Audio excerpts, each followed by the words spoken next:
In this video we will go over some basic ways to take advantage of the coordinate system in LusoCAD, so our drafting is always as effective and effortless as possible. First, let's imagine we want to draw a line from this corner of our object to a specific coordinate, not a relative one but an absolute one. This is as simple as drawing a regular line, but using the number sign before inputting the coordinates, always separated by a comma.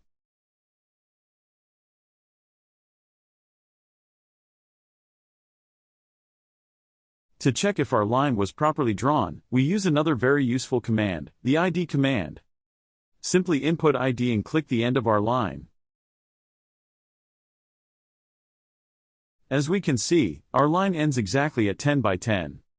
Now, let's imagine we want to move an object to a specific coordinate. Let's say we want to move this circle to the origin point, so 0 by 0 in the XY plane. To do this, we can use the same method as before, using the number sign. But for this case, we will show you an alternate way to do it. We must first enable dynamic input below, and access its settings. Once in this menu, click Pointer Input Settings. Here we have to activate Cartesian format and absolute coordinates. We save our changes. Now we use the Move command as usual.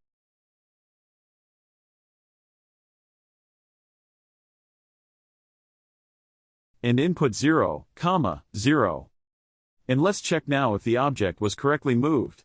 Since this is a circle and not a polyline, the ID command might be cumbersome to use, so we use the list command to get the object properties.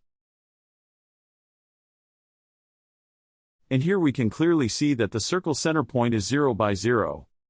These were just a few ways to navigate coordinates in LusoCAD. There are many more ways to interact with absolute and relative coordinates.